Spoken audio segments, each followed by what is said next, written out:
여러분, 레이기 묵상에 이상이 없습니까?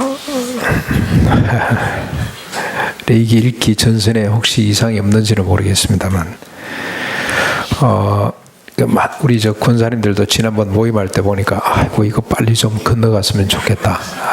평소 성경 읽을 때 이 레이기는 그냥 막 건너뛰는 분이 많다는 이야기를 듣고 충분히 이해가 됩니다. 그런데 여러분, 오늘 그 생각을 완전히 좀 한번 바꾸는 시간이 될 줄로 믿습니다. 오늘 이 본문을 레이기를 바로 보면은 별로 딱딱한 제사 제도가 지금 계속 나오기 때문에 정말 괴롭습니다. 그런데 출애굽기하고 연결해서 보면 이 사건이 보통 일이 아니구나. 이야, 이거야말로 제2의 천지창조의 버금가는 엄청난 사건이구나 하는 것을 우리가 깨닫게 될 겁니다. 먼저 여러분, 저 출애굽기 40장 잠깐 돌아가서 레위기 바로 앞장이 있는데 40장 많이 갈 건 없고, 성경을 안 가져오신 분들은 여기 우리 저 주부에 보면 오늘 우리 교동문 한 내용입니다. 둘째 해 첫째 달입니다. 둘째 해라는 말은 출애굽한 지 둘째 해, 그러니까 꼭 1년이 된 겁니다. 그렇죠? 1년 된 첫째 달 초하루에 성막에 하나님께서 모세에게 명령하신 대로 성막이 완성이 되었습니다. 성막이 완성이 되자 구름이 온 해막에 덮이고 여호와의 영광이 성막에 충만해져서 모세조차 들어갈 수 없게 됐더라. 하나님이 말씀하시고 모세가 순종함으로 공허한 광야에 여호와의 성막이 세워졌습니다. 마치 혼돈만 있던 시간과 공간 속에 여호와께서 말씀하심으로 천지가 창조된 것과 비슷한 사건이 벌어졌습니다. 규모는 작습니다만 여호와의 성막이 사막 가운데 나타났습니다. 그런데 그냥 성막만 있는 것이 아니고 그 가운데 하나님의 임재, 하나님의 영광이 가득하더라. 구름처럼 온 성막을 덮고 있어서 모세도 감히 접근할 수 없게 됐습니다. 우리가 성경을 요것만 떼서 보면은 별로 이해하기 힘듭니다만 창세기부터 연결해서 보면 이거는 3,500여 년 만에 새롭게 나타난 사건입니다. 천지 창조와 버금가는 사건입니다. 아담이 범죄함으로 말미암아 하나님과 관계가 단절됐잖아요. 근데 하나님을 떠났습니다. 하나님을 떠나고 하나님도 인간을 떠나고 서로 등져 있는데 드디어 하나님께서 지상 가운데 그 백성들 가운데로 오시는, 임재하시는 사건이 벌어진 겁니다. 이렇게 세워진 성막에 하나님의 임재가 시작이 되고 온 해막에 구름이 덮은 형태로 하나님의 통치가 이제 시작이 됩니다. 제2의 창조 사건이나 마찬가지입니다. 하나님 임재는 말씀으로 이어집니다. 그냥 하나님이 가만히 계시는 그런 하나님으로 있지 않고 말씀하셨습니다. 1절 보시면 여호와께서 해막에서 모세를 부르시고 그에게 말씀하여 이르신다고 기록되어 있습니다. 하나님과 인간 사이에 만남과 소통이 시작되는 겁니다. 하나님과 모세 사이의 만남은 벌써 1년도 더 됐습니다. 그렇죠? 뜰기나무 불꽃 가운데서 하나님이 모세를 부르면서부터 시작이 됐는데 이번 만남은 예전 만남하고 좀 다릅니다. 모세 개인과의 만남으로 끝나는 것이 아니고 모세를 통해서 이 만남이 이제는 일반 백성들에게로 확장되는 만남이라고 할 수가 있습니다. 에덴 동산에서 단절되었던 만남과 소통이 다시 시작되는, 바늘 구멍처럼 작게 시작합니다만 다시 인간과의 소통이, 만남이 시작되는 순간입니다. 그동안에는 원수처럼 지냈습니다. 그러나 하나님이 먼저 이런 방식으로 찾아오시고 백성들과 만남이 시작되는 순간입니다. 현대인들은 이런 만남을 인정하려 하지 않습니다. 하나님 일방적으로 말씀하시고 모세 백성은 수동적으로 듣기만 하는 만남이 무슨 만남이냐. 서로 소통, 오고 가고 해야 되지. 하나님 일방적으로 말씀하시는 이런 만남은 중세시대 때 유물, 척결해야 될 대상으로 그렇게 생각을 많이 합니다. 그러나 이는 모세와 인간을 몰라서 하는 말입니다. 모세조차도 젊었을 때는 이런 만남을 상상하지 못했습니다. 일방적으로 듣기만 하는 이런 만남은 상상하지 못했습니다. 옛날에 모세는 하나님을 어떻게 만나냐? 조상들이 이야기 가운데서 만났어요. 하나님은 이런 분이다는 이야기를 하도 많이 들어가지고 하나님은 이런 분이구나. 그래서 자기가 그 이야기 상상 속에 만난 하나님을 자기 생각대로 행동을 하는 그런 소통이 있었다고 보면 됩니다. 근데 모세가 그러다가 어떻게 됐습니까? 80년 동안 허무한 인생을 삽니다. 도망가서 미디안의 양떼를 치면서 사는데 그러면서 자기를 발견합니다. 80년 걸렸습니다. 모세가 어떤 모습이었냐? 자기가 어떤 존재냐? 자기 백성들에게는 말할 것도 없고 자기 부인한테도 인정받지 못하는 인간. 자기 장인의 양떼만 뒤쫓을 수밖에 없는 그런 나약한 인생임을 비로소 모세가 깨달았습니다. 그때 하나님과의 만남이 이루어집니다. 재밌습니다. 모세가 힘 있을 때는 하나님을 못 만났어요. 여러분 잘 들어보십시오. 모세가 장인의 양떼를 쫓으면서 아무런 꿈이 없이 희망 없이 살아갈 때 그때 가장 낮은 곳에 머물고 있을 때 그때 하나님이 만나 주셨습니다. 뜰기나무 불꽃 가운데서 나타나시고 지팡이로 뱀을 만드시고 뱀으로 다시 지팡이를 만들고 바로에게 10가지 재앙을 쏟아주시고 결국 그 백성을 구원하는 하나님을 경험하게 됩니다. 하나님은 모세를 이렇게 만나셔서 그의 지성, 그의 의지, 그의 감성을 새롭게 일깨워 주셨습니다. 하나님이 모세를 새로운 사람으로 만들어 주셨습니다. 그래서 모세는 하나님의 말씀을 듣고 순종하면 되었습니다. 걱정할 것 없습니다. 모세는 그냥 하나님 말씀을 듣고 순종만 하면 됩니다. 그 만남이 이스라엘을 바로의 압제로부터 건져냈습니다. 이스라엘 백성으로 하여금 홍해를 건너게 했고 모든 존재가 이스라엘 백성을 중심으로 정의롭고 평화롭게 살아갈 수 있는 온갖 규례들을 만들어 세울 수 있겠습니다. 그리고 이제는 성막까지 세우고 하나님의 임재가 이루어지게 했습니다. 자, 이런 모세에게 또 다른 역사가 시작이 됩니다. 하나님이 그를 부르시고 그에게 말씀하셨습니다. 그 말씀의 내용이 2절입니다. 2절. 이스라엘 자손에게 말하여 이르라. 너희 중에 누구든지 여호와께 예물을 드리려거든 가축 중에서 소나 양으로 예물을 드릴지니라. 예물은 희생입니다. 희생, 봉헌한다 그런 뜻입니다. 그런데 그 원래 뜻은 가까이 한다 뜻입니다. 여러분 저 이스라엘 백성들이 고르반 하는 말이 있죠. 고르반. 그게 예물이다, 희생이다 그런 뜻인데 그게 가까이 한다 그런 뜻의 소말입니다. 그래서 이 말을 다시 이렇게 번역할 수가 있습니다. 너희 중에 누구든지 여호와께 가까이 하려면 가축 중에서 소나 양으로 예물을 드릴지니라. 하나님이 만드신 또 다른 역사는 하나님이 이스라엘 백성들을 한 명 한 명 만날 수 있는 길을 여시는 겁니다.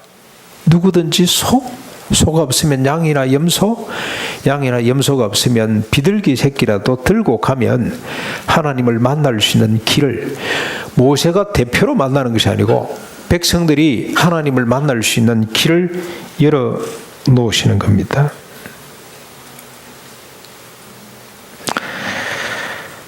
그리고 그 길도 한 가지 길이 아니고 크게 5가지 길을 만들어 놨습니다. 번제, 소제, 화목제, 속제제, 속건제 비슷한 겁니다. 화목제 그러면 감사제라고 보시면 되고 소제는 곡물로 드리는 제사고요. 속건제, 속제제는 기억나는 제, 기억 안 나는 제, 남에게 배상해야 될 제 이런 것들 전부 다 아우러서 5가지 길을 만들어 놓으셨습니다.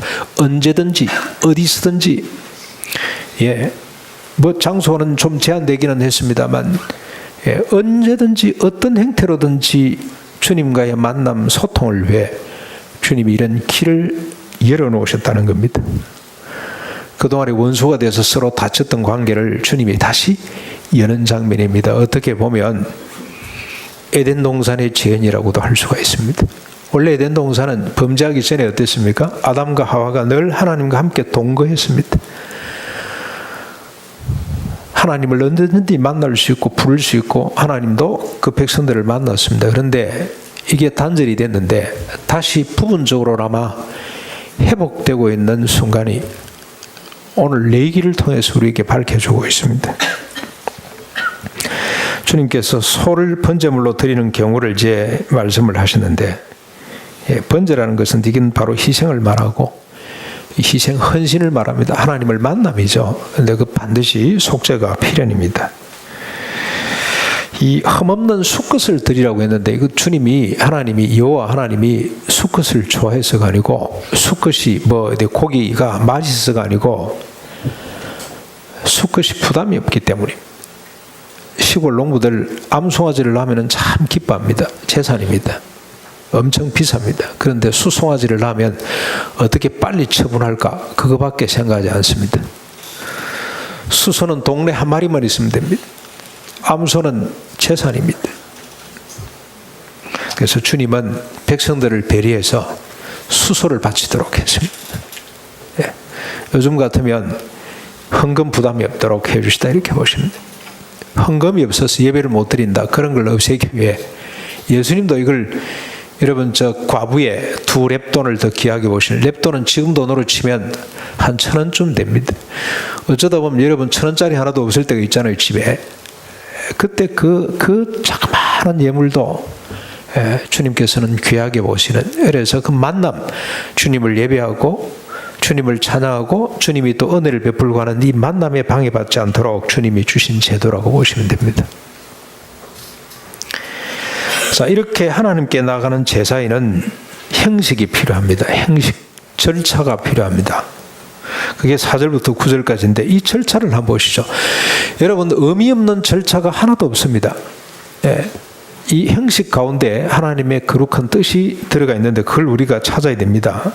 먼저 과정을 한번 보시죠. 4절을 보시면 그는 누굽니까? 번제를 드리는 사람입니다. 번제물의 머리에 안수할지니 그를 위하여 번제를 드리는 사람을 위하여 기쁘게 받으심이 되어 그를 위하여 속죄가 될 것이라. 번제 드리는 사람을 위해 속죄가 될 것이다. 예, 제일 먼저 과정이 번제로 드리는 소 머리 위에 안수하는 겁니다. 안수는 오늘 본문에 보면은 자신의 죄를 소에게 전가시키는 속죄를 위한 대속제물이 되도록 하기 위해서 안수하는 과정이 있습니다. 두 번째 과정이 그는 번제를 드리는 사람이 5절입니다. 여호와 앞에서 그 송아지를 잡을 것이요 아론의 자손 제사장은 그 피를 가져다가 회막 문 앞에 제단 사방에 뿌릴 것이다. 안수하고 난 뒤에 그 소를 잡습니다. 피를 먼저 빼냅니다. 그러면은 제사장이 이건 번제를 드리는 사람이 하는 것이 아니고 아론의 자손 제사장이 레위지파 제사장이 들고 들어가야 됩니다. 들고 들어가서 제단 사면에 뿌려야 됩니다. 생명입니다. 피는 생명입니다. 그 생명을 하나님께 바치는 의식입니다. 그 다음에 6절 그는 번제 드리는 사람이죠. 또 그 번제물의 가죽을 벗기고 각을 뜰 것이요. 가죽을 벗기고 이제 토막을 내는 겁니다. 잘 불에 타도록 토막을 내는 거죠. 이렇게. 그 다음에 이제 7절, 8절, 9절은 한 과정으로 제사장이 하는 일인데 제사장 아들의 자손들은 제단 위에 불을 붙이고 불 위에 나무를 벌려놓고 아론의 자손 제사장들은 그 뜬 각과 머리와 기름을 제단 위에 불 위에 있는 나무에 벌려놓을 것이며 그 내장과 정강이를 물로 씻을 것이요 제사장 그 전부를 제단 위에서 불살라 번제를 드릴지니 이는 화제라. 예, 불태워 드리는 제사라 그런 뜻입니다. 여호와께 향기로운 냄새니라.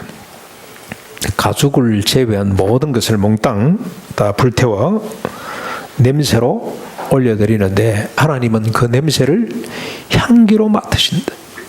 이 백성들이 드리는 이 제사를 기쁘게 향기로 받아주시겠다. 냄새가 어떨까요? 예, 뭐 고기 타는 냄새, 처음에 적당하게 익을 때까지는 구수한 냄새가 납니다만, 근데 완전히 이게 또 타서 막 재가 될 때 얼마나 냄새가 고약합니까? 그런데도 불구하고 하나님은 그 희생을 향기로 맡으시겠다, 받으시겠다. 이렇게 하나님은 그의 백성을 만나시고 그 백성은 하나님을 만나게 됩니다. 이렇게 하나님은 그 백성을 받으시고 또 백성들은 하나님께 드림이 되는 겁니다. 서로 하나가 되는 아름다운 장면입니다. 그런데 여러분, 왜 피가 필요한가를 생각을 해봐야 됩니다. 왜냐하면 사람들은 피의 제사를 해무합니다. 이렇게 사람을 만나시겠다는 하나님을 이해하지 못합니다. 굳이 만남을 위해 짐승의 피가 왜 필요하냐? 그래서 많은 분들은 이런 부분, 이런 하나님은 좀 싫다. 예수님 봐라, 얼마나 점잖고 멋있냐. 예수님이 이런 걸 요구한 적이 있냐? 근데 하나님은 왜 이렇게 자꾸 피를 내라 그러냐? 마치 아브라함이 자기 자식을 바치라고 하는 것과 비슷하게 그 하나님은 해모스러운 하나님, 이렇게 오해들을 많이 합니다. 그러나 그 이유는, 하나님께서 이렇게 피를 요구하시는 이유는 전적으로 인간에게 있습니다. 인간이 죄인이기 때문에 그렇습니다. 그래서 그 죄를 처리하기 전에는 하나님을 만날 수가 없고, 죄를 처리하지 않고 하나님을 만나면 죽을 수밖에 없습니다. 거룩하신 하나님과 죄에 빠진 인간이 만남 자체가 불가능해집니다. 그래서 만날 때마다 짐승의 피가 필요합니다. 대속의 피가 필요했습니다. 그래서 히브리서 기자는 9장 22절에 피 뿌림이 없이는 죄 용서함이 없다, 주님을 만날 수 없다라고 그렇게 구약의 율법 제도, 이 제사 제도를 정의를 했습니다. 이렇게 이야기를 해도 불편합니다. 인간이 무슨 죄가 있다고? 무슨 죄가 그렇게 많냐? 우리가 짐승을 죽여야 될 만큼 그렇게 죄가 많은가? 어떤 사람들은 이런 죄의식을 인간이 심리적으로, 인간을 심리적으로 억압하기 위해서 만들어 놓은 종교적 장치에 지나지 않는다. 그리고 요즘 대부분의 사람들은 죄책감 이야기를 하면은 심리 발달에, 인격 성장, 인격 발달에 오히려 역효과가 난다. 옛날에 저희 어머님은 거짓말 했는지 안 했는지 보자, 혓바닥 내밀어 봐라. 그러면 우리가 혀를 내밀면 어떻습니까? 거짓말을 하면은 혀가 평온하지를 않고 이게 달달달달 떨리잖아요. 거짓말 탐지기처럼. 네, 우리 어머님들은 거짓말 탐지기 없어도 자식들을 정말 잘 탐지를 한 것 같아요. 보면 또 수가 보이잖아요. 근데 지금 엄마들은 그렇게 하면 안 된다 그래요. 애들한테 죄책감을 주면 안 된다. 애들 심리가 이상하게 된다. 너무 죄책감을 강조하면 안 된다. 심지어 교회에서도 지금 그럽니다. 그래서 인간이 자기 자신을 잘 못 봅니다. 사람은 자신에 대해서 냉정해질 필요가 있습니다. 자신과 인간을 정확하게 이해할 필요가 있습니다. 자신의 눈으로, 자신의 기준으로는 볼 수가 없습니다. 자기 파악이 안 됩니다. 왜냐하면 근본 인간은 자기중심적으로 굳어있기 때문에 자기 스스로에 대해서 정확한 진단을 내릴 수가 없습니다. 마치 얼굴을 우리 스스로 볼 수 없는 것과 똑같습니다. 여러분, 자기 얼굴을 본 적이 있습니까? 거울을 통해서만 볼 수가 있습니다. 인간의 심리, 인간의 존재를 이해하려면 지금 최소한, 그냥 자기가 생각하면 안 됩니다. 그건 인정 안 해줍니다. 최소한 누구의 도움을 받아야 됩니까?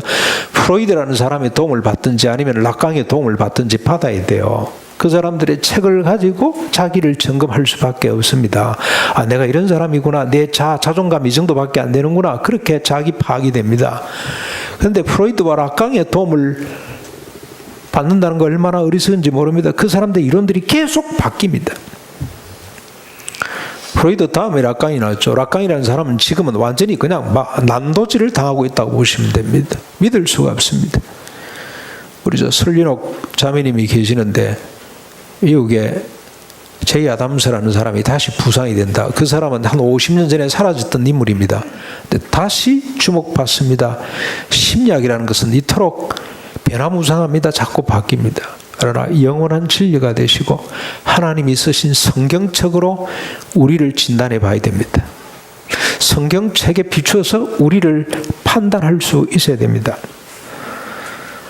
성경책에 보면 인간이 보입니다.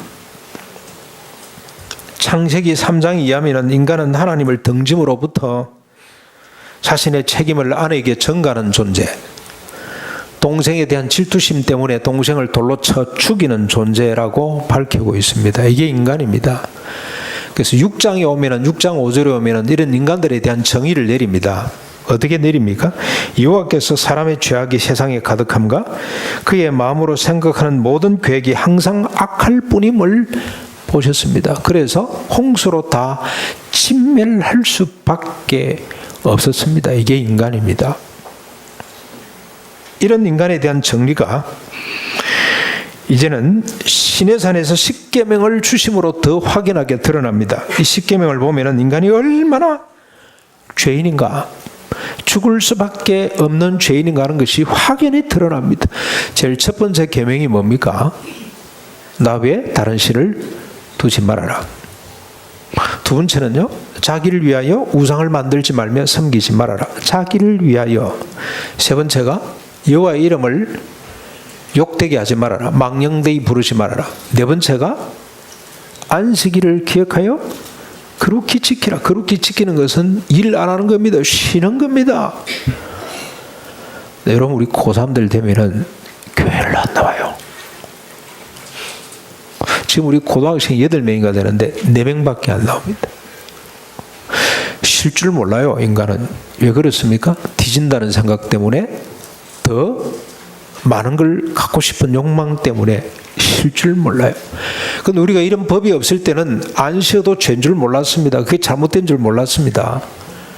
자기만 안 쉬는 것이 아니고 힘을 가진 사람은 타자를 못 살게 만드는 것이 인간입니다. 안식일 자기만 쉬면 안 됩니다. 뭐까지도 쉬어야 됩니까? 종들뿐만이 아니고 짐승들도 쉬어야 돼요. 힘을 주시기 위해서 만들어 놓은 제도입니다. 이게. 인간 쪽으로 건너가 볼까요? 제일 첫 번째가 뭡니까? 다섯 번째 계명이자 인간의 첫 번째 계명은 내 부모를 좋아해라가 아닙니다. 공경해라, 떠받들어라, 그런 말입니다. 책임을 져라, 그런 뜻입니다. 그 다음에요, 살인하지 말라, 간음하지 말라, 도적질하지 말라, 거짓 증거하지 마라, 거짓말하지 말아라. 맨 마지막 10번째가 내 이웃의 것은 그 무엇이든지 탐내지 말아라. 원래 하나님이 십계명을 주신 목적은 우리 죄를 발견하도록 하기 위해서가 아닙니다. 이 말씀대로 살아서 이 땅의 모든 인간이 존엄성을 갖고 행복하게 살도록 이 법을 주셨습니다. 그런데 이 법이 정죄하는 일은 무슨 일입니까? 인간이 얼마나 죽을 수밖에 없는 죄인인가 하는 것을 드러내는 역할밖에 못했습니다. 이렇게 죄에 빠진 인간이 거룩하신 하나님을 만나기 위해서는 반드시 자신의 죄를 대신할 수 있는 짐승의 피가 있어야 됩니다. 피 흘림이 없이는 주님을 만날 수가 없습니다. 그런데 여러분, 이 과정을 다시 한번 더 생각을 해보십시오. 이런 마음을 가지고 해막 앞에서 송아지 머리에 손을 얹었을 때 무슨 생각이 들었겠습니까? 무슨 느낌이 들었을까요? 어느 수련회 전도사님이 한번 아이들 앞에서 진짜 양을 한번 잡았다가 큰 사고가 났습니다. 부모들이 다 일어나서 그 잔인한 짓을 아이들 보는 앞에서 했다고. 예, 동기부여가 잘못됐다는 생각이 듭니다. 좀 어리석었다는 생각이 들긴 합니다. 부모들한테 미리 다 이야기를 하고 부모들도 참관시키고 해서 그런 걸 보여줘야 되는데 그러질 않고 그냥 막 무식하게 잡았던 모양입니다. 그런데 여러분, 양이나 소 머리에 손을 얹고 안수할 때 어떤 생각이 들었겠습니까? 키득키득 웃을 수 있겠습니까? 얼마나 미안한 생각이 들었겠습니까? 네가 나를 대신해서 죽는구나. 고마운 생각도 들고 그렇죠. 내가 죽어야 되는데 이 짐승을 죽이고 나를 받아주시는구나. 하나님에 대한 사랑에 대한 감사, 감격. 그리고 짐승, 자기를 대신해서 죽는 이 죄 없는 짐승을 생각하면 가슴이 아마 메일 겁니다. 무한히 미안하고 고마운 마음이 들었을 겁니다. 피를 다 쏟고 죽은 송아지 가죽을 벗기고 각을 뜨고 내장을 끄집어내고 정강이를 꺾을 때 무슨 생각이 들고 무슨 느낌이 들었겠습니까? 아직도 식지 않은 송아지 몸을 만지면서 목이 메이도록 아프고 감사하고 미안하고 하는 생각이 그냥 온 우리의 의식을 지배하지 않았겠습니까? 여러분, 아픔과 감사, 미안함과 고마움을 동시에 담은 것이 빚진 마음입니다. 빚진 마음. 빚을 진다는 생각이 들었을 겁니다. 하나님을 만나는 무한한 기쁨과 감사, 그리고 송아지가 대신 죽어야 한다는 미안함과 슬픔이 하나님께 그리고 송아지에게 빚졌다는 생각으로 성화되겠죠, 이 생각이. 이 빚진 마음을 가지도록 주님께서 이런 과정을 두셨어요. 네가 나를 대신해서 죽는구나. 근데 이 빚진 마음이야말로 우리를 얼마나 성숙하게 만드는지 모릅니다. 또 다른 만남으로 이끌어갑니다. 빚졌다는 마음이요. 제일 먼저 자기 자신을 다시 발견하게 만듭니다. 내가 죽어야 되는데 네가 대신 죽는구나. 사실 우리 예배가 그렇습니다. 내가 죽어야 될 죄를 예수님이 대신 죽으셨다는 걸 날마다 우리가 고백하는 게, 모일 때마다 고백하는 그게 예배예요, 예배. 이 고백이 없이, 예수 그리스도의 피에 대한 고백이 없는 예배는 무효입니다. 여러분, 제사를 드릴 때마다 그런 생각을 할 거 아닙니까? 내가 죽어야 되는데 네가 죽는구나. 무한히 자기 자신을 발견하고 겸손해질 수가 있습니다. 자신의 비참을, 자신의 꼴을 발견하고 무한히 낮아질 수가 있습니다. 들을 때마다 키득키득 웃으면서 아무 생각 없이 들으지 않는다면 자기 자신을 발견하게 됩니다. 겸손해질 수가 있겠죠. 늘 빚진 마음으로. 교만해질래야 교만해질 수가 없습니다. 그 다음에 누구를 발견합니까? 이런 제도를 주시고 나를 받으시는 하나님, 나를 용서하시고 짐승의 피를 대신 받으시고 내가 네 피를 받았다고 말씀해 주시는 하나님의 은혜를 새롭게 만나게 되죠. 하나님을 만나는 자리가 됩니다. 주님이 감사합니다. 그리고 또 누굴 만나겠습니까? 이런 제사를 드리기 위해서 해막 앞에 서 있는 또 다른 군중들, 무리들, 이웃들을 보면서 동질감, 공감을 갖게 됩니다. 이웃을 만나게 됩니다. 그렇게 죽으려고 서 있는 짐승들을 볼 때 얼마나 애잔한 마음이 있겠어요. 모든 타자를 발견하는 눈이 이 예식을 통해서, 의식을 통해서 열리게 된다 이 말입니다. 얼마나 큰 복인지 알 수가 없습니다. 신앙과 윤리의 출발점이 바로 예식에 있습니다. 예식에 있습니다. 빚진 자 마음이 있습니다. 이 빚진 자 마음을 통해서 우리가 믿음을, 신앙을 가지게 되고 이웃사랑의 윤리의 출발이 시작될 수가 있습니다. 이 예를 예수님이 직접 드셨습니다. 예수님이 이 빚진 마음에 대해서 두 가지 예를 들어서 설명을 했는데, 첫 번째는 믿음의 출발, 하나님 사랑에 대한 이야기를 들었습니다. 여러분, 누가복음 7장 36절에 50절에 보면은 한 바리새인이 예수님을 식사 초대를 했습니다. 그런데 그 동네에 가장 죄 많은 여인이, 죄를 짓고 있는 여인이 예수님이 바리새인 집에 식사 초대를, 시몬입니다. 시몬 집에 식사 초대 받았다는 소식을 듣고 급히 달려옵니다. 그 손에 향유가 들려 있었습니다.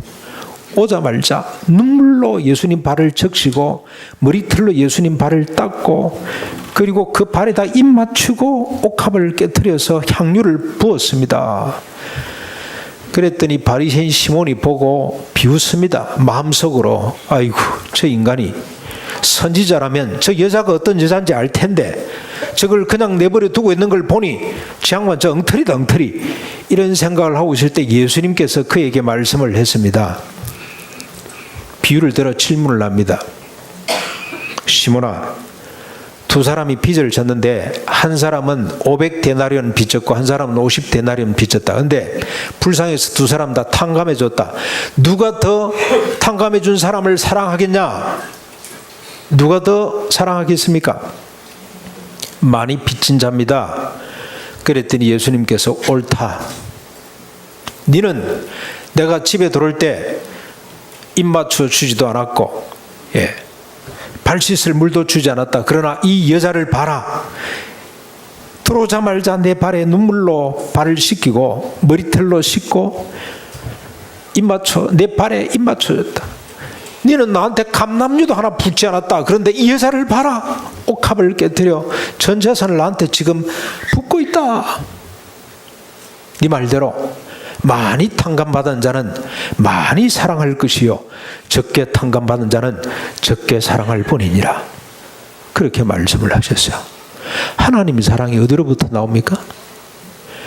빚진 심정으로부터 나는 내가 탕감받은 사람이구나. 죽을 죄인이 살았구나. 내 죄를, 내 죽음을 저 짐승이 대신 져줬구나. 이 길을 열어주신 하나님께 감사하는 마음, 제물이 된 그 짐승에게 감사하는 마음이 클수록 하나님을 사랑할 수가 있습니다. 모든 영성 종교의 모든 이 신앙의 출발은 빚진 마음입니다. 빚진 마음. 두 번째로 주님이 또 이런 예를 드셨어요. 이때 베드로가 물었습니다. 이런 마태복음 18장에 나오는 이야기인데, 베드로가 예수님한테 예수님 몇 번 용서하면 됩니까? 왜냐하면 한 사람 존재에 대한 이야기를 하면서 이 이야기가 된 거예요. 지금 제자들이 누가 크냐 가지고 다투고 있는데, 누가 크냐, 누가 잘났냐 가지고 다투고 있는데, 예수님께서는 어린아이 하나를 세워놓고 누구든지 어린아이 하나를 영접하는 것은 나를 영접하는 것이고, 어린아이 하나를 실족케 하는 자는 차라리 연자 맷돌을 목에 들이고 바다에 빠지는 것이 낫다. 너희들은 누가 크냐 가지고 따지고 있지만 하나님의 나라는 모든 존재가 다 소중한 나라다. 그랬더니 죄 지은 인간도 소중하냐? 이런 질문이 나왔잖아요. 그래서 누가 죄를 지었냐? 죄를 용납하지는 않습니다. 한 사람이 가고 두 사람이 가고 그래도 안 되거든 온 교회가 다 나서서 그 한 사람을 돌이키라고 말씀을 했잖아요. 그만큼 존재 자체가 소중하다. 그랬더니 베드로가 딱 묻습니다. 7번 용서하면 됩니까? 몇 번 용서하면 되나? 죄 지은 사람들을. 그때 주님께서 하신 말씀이 70번씩 7번씩 70번도 용서를 해라. 어떻게 그렇게 할 수가 있습니까? 그 당위성에 대한 이유를 설명을 하면서 주님이 든 이야기가 뭐냐면은, 어떤 임금에게 사람들에게 이렇게 다 하고 종말에 마지막에 계산할 때가 돼서 불렀더니 한 사람이 1만 달란트 빚진 사람이 끌려왔어요. 이놈, 네 재산을 다 팔고 네 처자식을 팔아서 1만 달란트 빚을 갚아라. 그랬더니 이 사람이 그냥, 주인이여 조금만 참아주십시오. 내가 모든 것을 다 갚겠습니다. 그런데 주인은 압니다. 임금은 압니다. 이 자가 갚을 수 없다는 거. 1만 달란트면 어느 정도입니까?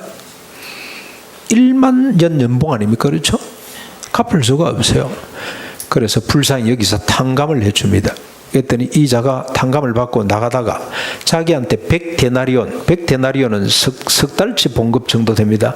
그 빚진 사람을 만나자 맥살을 잡고 끌고 가서 이놈 다 내놔라. 조금만 기다리달라. 안 된다, 빨리 내놔라.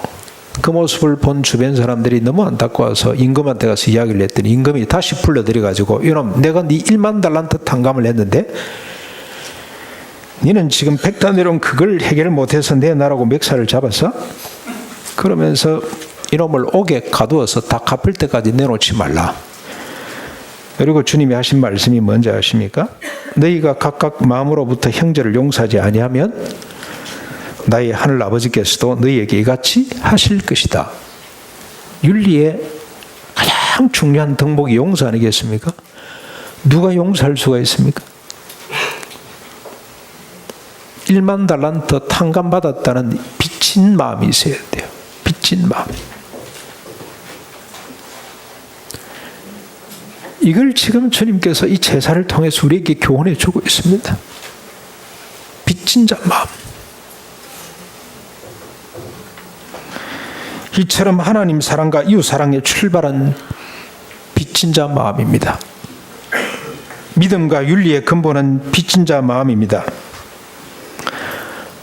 여러분, 이 빚진 자 마음을 확장해야 됩니다.